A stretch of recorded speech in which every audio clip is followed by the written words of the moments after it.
Hello मेरी प्यारी army, स्वागत है आप लोगों का मेरे इस यूट्यूब चैनल में और आज की स्टोरी में। पहले एपिसोड को आप लोगों ने बहुत सारा प्यार दिया, जिसके लिए थैंक यू सो मच। बहुत ही अच्छे अच्छे कमेंट करे, उसके लिए भी थैंक यू। इससे पहले जो मैंने वीडियो अपलोड करी थी द पावर कपल, उस पर भी आप लोगों ने बहुत सारा प्यार दिया और बहुत ही अच्छे अच्छे कमेंट करे, जिसके लिए thank you so much.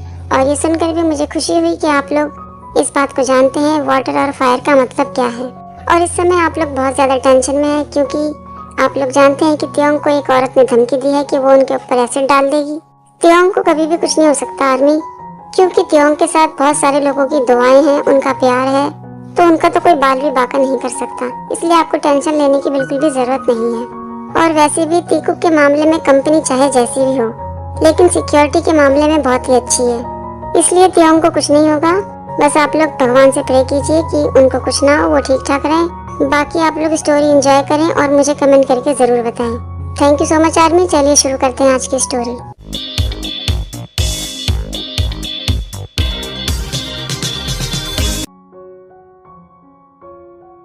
Mister John, मैं आपसे जानना चाहता हूँ कि आप हमसे पार्टनरशिप क्यों खत्म करना चाहते हैं? क्या हमसे कोई गलती हो गई है? पिछले 3 साल से आरएम और जेके की कंपनी आपस में पार्टनरशिप में थे, लेकिन अचानक से जेके ने अपनी पार्टनरशिप खत्म करने को कह दिया, इसलिए आरएम थोड़े से परेशान हैं। आरएम जब देखते हैं कि जेके किसी भी बात का जवाब नहीं दे रहे, तो वो एक लड़की को इशारा करके बुलाते हैं और कहते हैं, ओह मिस्टर जॉन, मैं आपके लिए एक बहुत ही अच्छी चीज लेकर आया हूँ। मुझे उम्मीद है कि आपको ये पसंद आएगी। जेके बड़े गुस्से में आरएम को देखते हैं और कहते हैं, मैंने ये पार्टनरशिप तुम्हारे भाई की वजह से खत्म करी है, क्योंकि तुम्हारे भाई ने पूरी मार्केट में ये बात फैला रखी है कि वो मेरा मंगेतर है।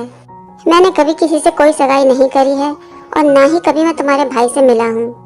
अगर तुम्हारे दिमाग में अच्छे से बात आ गई है तो इस पार्टनरशिप को यहीं खत्म करो और इस गिफ्ट को मेरी तरफ से अपने भाई को दे देना। मिस्टर जॉन, मुझे अपने भाई के बारे में कुछ भी नहीं पता है कि उसने कौन सी हरकत कर दी है। आप चिंता मत कीजिए मिस्टर जॉन, मैं अपने भाई से जरूर बात करूंगा। मुझे उम्मीद है कि आप इस बारे में बात जरूर करेंगे। और अब मुझे जाने दीजिए। आपने तो मुझसे कहा था कि अगर मैं तैयार होकर आऊंगी तो मिस्टर जॉन मुझसे शादी करेंगे। मुझे क्या पता था कि वो ये सब ड्रामे करने वाला है। कोई बात नहीं, मेरे पास एक प्लान और है। अब क्या प्लान है आपके पास?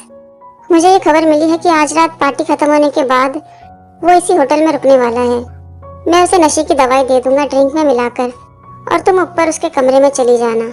नशे में होने के बाद वो तुम्हारी खूबसूरती को इग्नोर कर ही नहीं पाएगा, फिर तुम जो चाहे उसके साथ कर सकती हो।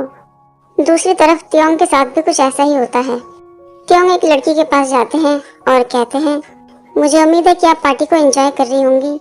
हाँ जरूर मिस्टर किम, और इस बात का बुरा भी लग रहा है कि आप बहुत जल्द यहाँ से जाने वाले हैं। मैं यहाँ पर हमेशा के लिए तो नहीं आया हूँ, मेरा काम खत्म हो जाएगा, मैं चला जाऊँगा। आपसे मिलकर मुझे बहुत अच्छा लगा, वैसे मैं भी आता हूँ। उसके बाद वो लड़की भी त्योंग के ड्रिंक में कुछ नशे की दवाइयाँ मिला देती है और त्योंग को पिला देती है और कहती है कि मैं भी देखती हूँ कि तुम यहाँ से कैसे जाते हो।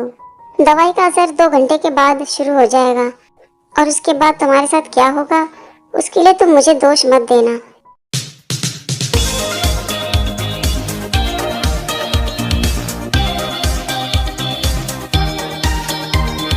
दो घंटे के बाद जब पार्टी खत्म होती है तो वे अपने कमरे की तरफ जाने लगते हैं। तभी वी को अचानक से इस बात का एहसास होता है कि उनका सर बहुत ही भारी हो रहा है और उनकी तबीयत भी बहुत खराब सी लग रही है। वी कहते हैं, ऐसा लग रहा है कि मैं बहुत नशे में हूँ। मैं जाकर सबसे पहले गर्म पानी से नहाऊंगा और उसके बाद सो जाऊंगा। वे अपने कमरे की तरफ जैसे ही जाने लगते हैं तो सामने वाले दरवाजे से कोई उन्हें अपने कमरे में खींच लेता है।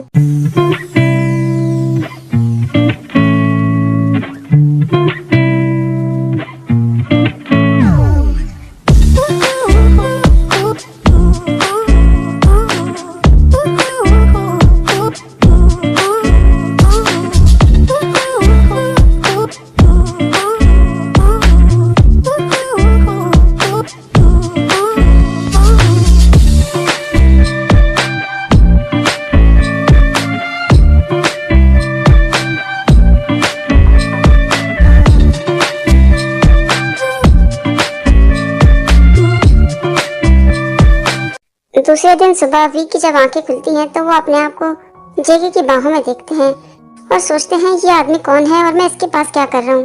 मैं इसके बिस्तर में कैसे आया? वी जेके को आवाज लगाते हैं, हेलो मिस्टर। हे मिस्टर उठो। जेके जैसे ही उठते हैं तो देख के बड़े हैरान हो जाते हैं और कहते हैं, कौन हो तुम और मेरे बिस्तर में क्या कर रहे हो तुम? क्या हमारा ये रिश्ता सिर्फ एक रात का था? बंद करो अपनी बकवास और हटो यहाँ से। किसने कहा कि ये एक रात का रिश्ता था? जैसी बकवास तुम सोच रहे हो ऐसा कुछ भी नहीं है। क्या आप मुझे यहाँ से जाने देंगे प्लीज? वी सोचते हैं इस आदमी को मैंने कहीं तो देखा है, पर ध्यान नहीं आ रहा मैंने इसे कहाँ देखा है। फिर कहते हैं, मुझे तो ऐसा ही लगता है कि हम दोनों का ये एक रात का रिश्ता था, लेकिन अगर आपको कोई प्रॉब्लम ना हो तो हम दोनों ऐसा दिखावा कर सकते हैं जैसे कि कल रात कुछ हुआ ही नहीं है। जेके सोचते हैं ये बेवकूफ अपने मन में क्या क्या बातें सोच रहा है। फिर कहते हैं, मैंने यहाँ तुम्हारे साथ कुछ भी नहीं किया है। और सच में तुमने मेरे साथ कुछ नहीं किया, तभी तुम्हारे कपड़े उतरे हुए हैं और मेरे भी कपड़े जमीन पर पड़े हैं और तुमने मेरे साथ कुछ नहीं किया। तो बताओ जो कुछ भी मैं कह रहा हूँ क्या गलत है ये? बंद करो अपना मुंह और अपने आप को इतनी अहमियत क्यों दे रहे हो तुम? अपने आप ही कोई ना कोई कहानी बना रहे हो। अगर सच में हम दोनों के बीच में कुछ हुआ होता तो हमें याद तो होता ना। क्या तुम्हें ये सब कुछ मजाक लगता है? तुम पूरी रात मेरे साथ बिना कपड़ों के थे और तुम्हें लगता है कि मैं ड्रामे कर रहा हूँ। मुझे कल रात का ज्यादा तो कुछ याद नहीं है क्योंकि मैं नशे में था, लेकिन मुझे इतना पता है कि किसी ने मेरा हाथ पकड़कर जबरदस्ती मुझे इस कमरे में धकेला है और मेरे साथ जबरदस्ती करने की कोशिश करी है। और तुम ही हो वो बदतमीज आदमी। बंद करो अपनी बकवास। तुम जानते भी हो कि मैं कौन हूँ और तुम किससे पंगा ले रहे हो। मुझे इससे कोई फर्क नहीं पड़ता कि तुम कौन हो। तुम जो चाहते थे तुमने वो कर लिया। मैं बस इतना जानता हूँ कि तुमने जो कुछ भी किया है वो सब कुछ जानबूझकर किया है। और तुम इस बात को कभी मत भूलना कि तुम्हारे साथ बिस्तर में मैं ही था। अपने ये ड्रामे बंद करो और तुमने जो कहा है उसे याद रखना। उसके बाद जेके वॉशरूम में चले जाते हैं और अंदर से चिल्ला के कहते हैं, मुझे भी ऐसा ही लगता है कि ये एक रात का रिश्ता ही था। वी जल्दी से उठकर अपने कपड़े पहनते हैं और कहते हैं, ऐसा लग रहा है कि जबरदस्ती मेरे कपड़े इसने फाड़ दिए हैं। उसके बाद वी वहाँ पर एक नोट छोड़ते हैं और वहाँ से चले जाते हैं। थोड़ी देर बाद जेके कमरे में वापस आते हैं और देखते हैं कि तियोंग वहाँ पर नहीं है। फिर उनकी नज़र उस नोट पर पड़ती है। जेके उस कागज़ को उठा के पढ़ते हैं तो उसमें लिखा होता है, कल रात को जो कुछ भी हुआ उसके लिए मैं माफ़ी चाहता हूँ, लेकिन तुम मेरे लिए एक बुरे सपने की तरह थे। जेके सोचते हैं ये अपने आप को समझता क्या है, एक रात का रिश्ता, बस तुम सपने ही देखते रहो। दूसरी तरफ वी नहा धोकर अपने वॉशरूम से बाहर आते हैं और कहते हैं, इस आदमी ने मेरे पूरे शरीर पर निशान बना रखे हैं और कह रहा था कि उसने कुछ नहीं किया। वो तो शुक्र है भगवान का कि मेरे पास और भी कपड़े हैं, वरना मैं ये निशान कैसे छुपाता। पहली बार किसी आदमी ने मुझे छुआ है, लेकिन कुछ भी हो वो आदमी है तो बहुत सुंदर। तभी वी को अचानक से याद आता है, ये तो वही आदमी है जो मुझे एयरपोर्ट पर मिला था। तभी तो मैं सोचूं कि इसका चेहरा मुझे जाना पहचाना सा क्यों लग रहा है। मुझे तो विश्वास नहीं हो रहा कि कल रात मेरे साथ वही बदतमीज आदमी था।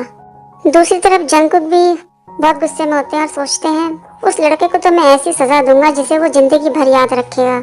उसकी हिम्मत कैसे हुई मुझसे बहस करने की। जॉन जंगकुक के सामने खड़े होने की किसी की हिम्मत नहीं है। अब तो मुझे ऐसा लगता है कि कल रात को जो कुछ भी हुआ वो अच्छा ही था। एक रात का रिश्ता, तुम इसी के लायक थे। दूसरी तरफ तियोंग सोचते हैं, मुझे कल रात की कोई भी बात याद क्यों नहीं आ रही है। मेरे शरीर पर जो निशान है उसे देखकर तो मैं यही कह सकता हूँ कि ये एक लव बाइट है। इतनी तो मुझे भी समझ है। मुझे तो ऐसा लगता है कि उसने मेरे साथ वो सब कुछ किया है, लेकिन मुझे कल रात की कोई भी बात याद नहीं आ रही। कल रात को 1:30-2 बजे तक पार्टी खत्म हो गई थी। इसका मतलब है कि 10 घंटे तक मैं उस आदमी के साथ था। मुझे तो अपने आप पर विश्वास नहीं हो रहा कि मुझसे इतनी बड़ी गलती कैसे हो गई। तभी उनके दरवाजे पर जेके आते हैं। तुम यहाँ पर क्यों आए हो? जाओ यहाँ से। मैं यहाँ से जाने के लिए नहीं आया हूँ। मैंने कहा जाओ यहाँ से, बाहर आओ बेबी। क्या कहा तुमने मुझे बेबी? तुम्हारी हिम्मत कैसे हुई ऐसा बोलने की?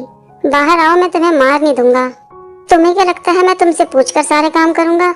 ये कमरा मेरा है और यहाँ से बाहर जाओ तुम। तुमने कुछ घंटों के लिए ये कमरा बुक किया था और शायद तुम भूल गई हो बेबी कि तुम कल रात मेरे साथ थे। कल रात को हम दोनों एक ही बेड पर एक साथ सोए थे। कल रात जो कुछ भी हुआ वो सब एक गलती से हुआ था, उसे दोहराने की जरूरत नहीं है। गलती तो वो तुम्हारे लिए होगी, मेरे लिए तो नहीं है, क्योंकि मैं कल रात नशे में नहीं था। क्या मतलब तुम्हारा? तुम नशे में नहीं थे? इसका मतलब कि तुमने जो कुछ भी किया वो जानबूझकर किया? ओ स्वीट हार्ट, क्या कहा तुमने? अच्छा सुनो सुपर मॉडल किम तियोंग, वे सोचते हैं आखिरकार इसको हुआ क्या है। मैं जानता हूँ कि तुम बहुत ही सुंदर हो और किसी का भी ध्यान तुम्हारी तरफ अपने आप ही चला जाएगा। मुझे पसंद करने वालों की कमी नहीं है। अब जाने दो मुझे यहाँ से। सुनो मिस्टर सुपर मॉडल, मैं बदतमीजी बर्दाश्त करने वालों में से नहीं हूँ। मुझे ये जानने की जरूरत भी नहीं है कि तुम्हें क्या पसंद है। बेहतर यही होगा कि मुझे यहाँ से जाने दो। मैं जानता हूँ कि शायद ये पहली बार था, लेकिन मैंने भी तुम्हें बिना शर्ट के देखा है। इसका मतलब कि ये सब कुछ तुमने जानबूझकर किया? नहीं, तुमने अपने कपड़े खुद ही उतारे थे, और तुम्हें ऐसा देखने के बाद कोई अपने आप को कैसे रोक सकता है? तुम तो सच में बहुत ही घटिया इंसान हो। तुम मेरे साथ ऐसा कैसे कर सकते हो? लेकिन मुझे ये कहना पड़ेगा कि तुम बेहद ही खूबसूरत हो। एक पल के लिए तो मुझे ऐसा लगा कि मुझे अपने आप को तुम्हारे हवाले कर ही देना चाहिए। तुम्हारे जैसा घटिया इंसान मैंने आज तक नहीं देखा। वैसे तुम हो तो मेरे प्रिंस।